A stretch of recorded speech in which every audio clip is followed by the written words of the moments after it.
You think that tank is a shopping cart?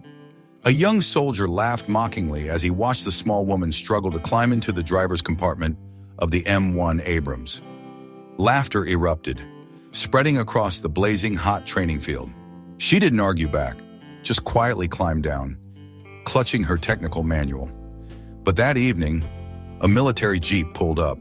A 4-star general stepped out, looked straight at the soldiers and asked, "Who just disrespected my instructor?"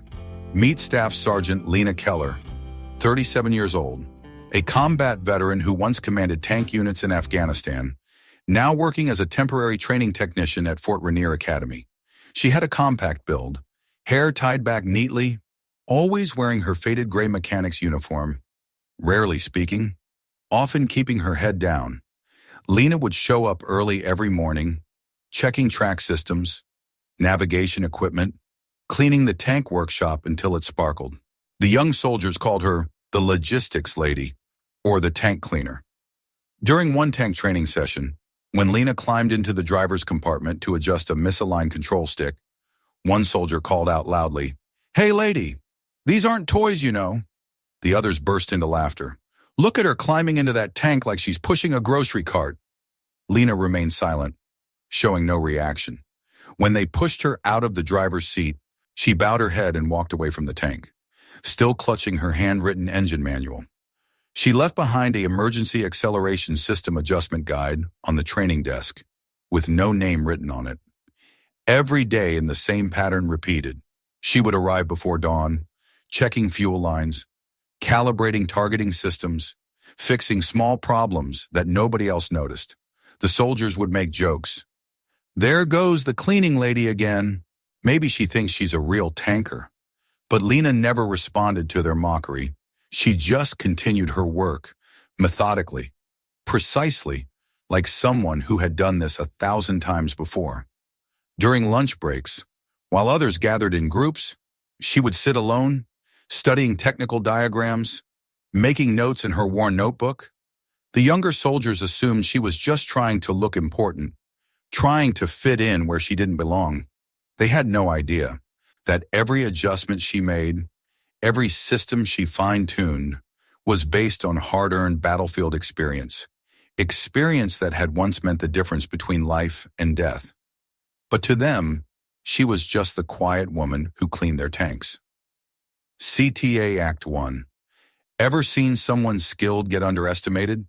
Type SOUNFAIR. Rumors spread quickly through the unit. "She's just a maintenance worker. Nothing more. I heard she got demoted for damaging navigation systems in combat." Some of the younger officers would chuckle whenever they saw Lena near the tank yard, but she continued her work, silently fixing problems that nobody else even noticed. Fuel systems cutting out mid-operation, radar systems off by 1 or 2 degrees, transmission issues that would cause breakdowns during critical moments. She fixed them all, without fanfare, without recognition. One night, Lieutenant Harris accidentally walked in on Lena, running combat simulations in the restricted training room. Her reaction time, her tactical decisions, her handling of emergency scenarios. It was faster and more precise than anything he had ever seen, more precise than his own. Curious. Harris decided to look up her old service records and discovered something that made his blood run cold. Keller, Lena, Operation Scorpion Ridge, M1 Tank Commander, Medal of Service, classified. He sat in stunned silence. She had led the only tank squad to survive a devastating ambush at Kandahar in 2011. The operation that saved an entire battalion. The one that military historians still studied. The one that changed modern tank warfare doctrine. And there, in an old photograph hanging on the Academy's wall, was a figure standing beside an M1 Abrams in full combat gear. The same face, the same posture, but nobody had ever looked closely enough to recognize her. Harris dug deeper into the classified files. What he found shattered everything he thought he knew.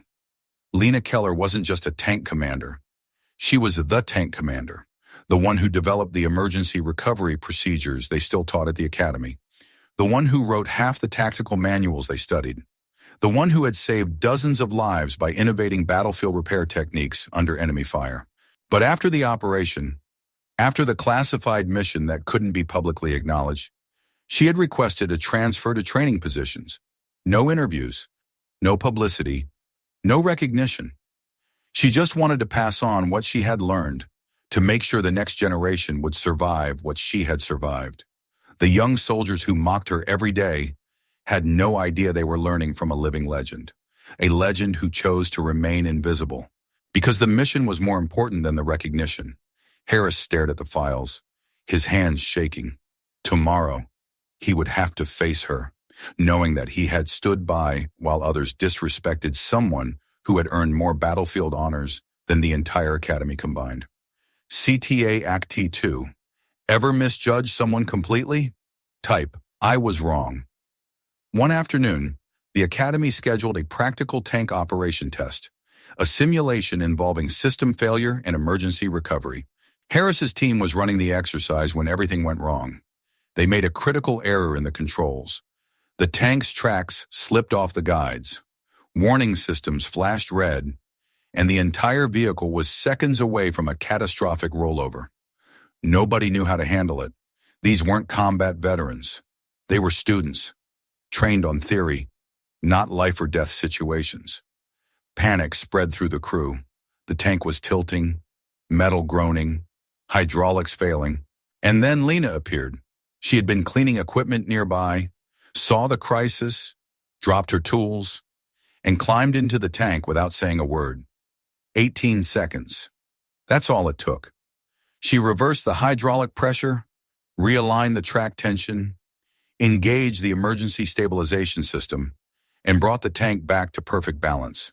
The control room fell silent, but at that exact moment, a heavily armored military jeep drove onto the training field.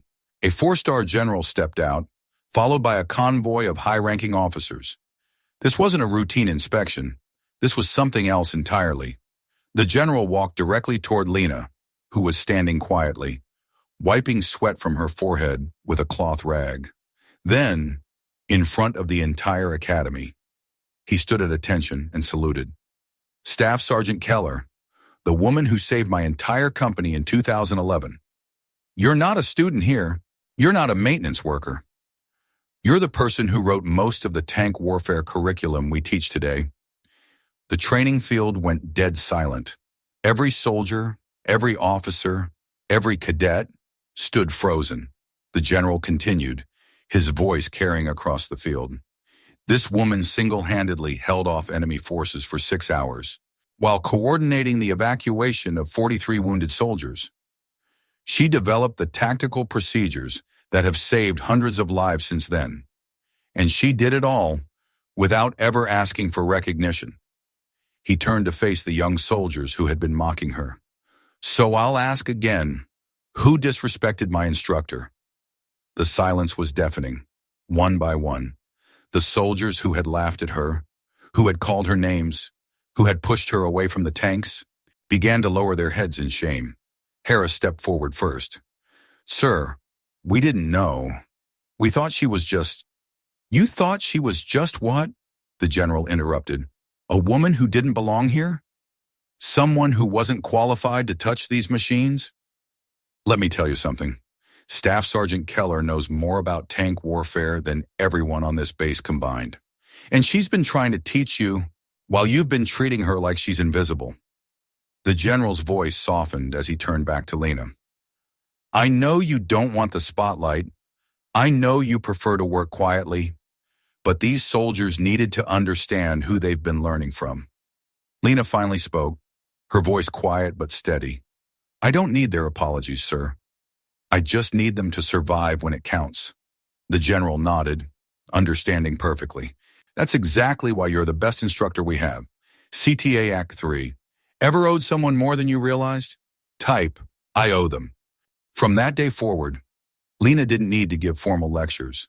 Every cadet, every officer, every soldier sought her out voluntarily. She started hosting small, informal sessions about common battlefield mistakes. No cameras, no official documentation, just real knowledge shared between warriors. One junior officer secretly recorded her lessons, later using them to completely rewrite the legacy system recovery training program. The academy renamed the M1 training area Keller Combat Zone, honoring the silent warrior. But Lena declined every invitation for interviews, ceremonies, or public recognition. When they offered her promotions, television appearances, book deals, she politely refused them all. Instead, she did something that surprised everyone. She walked to the main classroom whiteboard, wrote a single sentence, and then quietly left the academy to return to her hometown. "I don't need titles. I need them to come home alive." Those words remained on that whiteboard for years. Every new class of cadets would see them, and instructors would tell them the story of the woman who wrote them. The woman who proved that true strength doesn't need recognition, that real leadership doesn't require a spotlight, that the most important battles are often fought by people whose names never make the headlines. Lena Keller returned to civilian life, but her impact rippled through every soldier she had trained. Years later, when those soldiers faced their own combat situations, they would remember her lessons, her techniques, her calm under pressure, her dedication to precision over glory. And they would survive because she had taught them what really mattered. Not the uniform, not the rank, not the recognition, just the mission, just bringing everyone home. The Academy still receives letters from veterans, thanking them for the training that saved their lives. Training that came from a woman most of them never knew by name, a woman who chose to remain invisible so that others could live to be seen. CTST4. Believe skilled people deserve respect? Type, "I'll live better." Staff Sergeant Lena Keller didn't need praise. She needed accuracy. She needed recognition, not for herself, but for the mission behind her. In every organization, there will always be people who quietly do the right thing, who get overlooked because they don't make noise, but you'll see them most clearly when everything goes wrong. Lena's story reminds us that honor doesn't come from where you stand. It comes from when you stand up. Respect before you judge, because the person you mock today might have once saved an entire company, and you'll never know it. True warriors don't need spotlights. They just need you to listen, to learn, and to survive. The next time you see someone working quietly in the background, someone who seems out of place, someone who gets dismissed because they don't fit the image, remember Lena. Remember that expertise doesn't always come with fanfare. And remember that the most important lessons often come from the most unexpected teachers. Final CTA. Share this if you believe in respecting quiet strength. The world needs more people like Lena.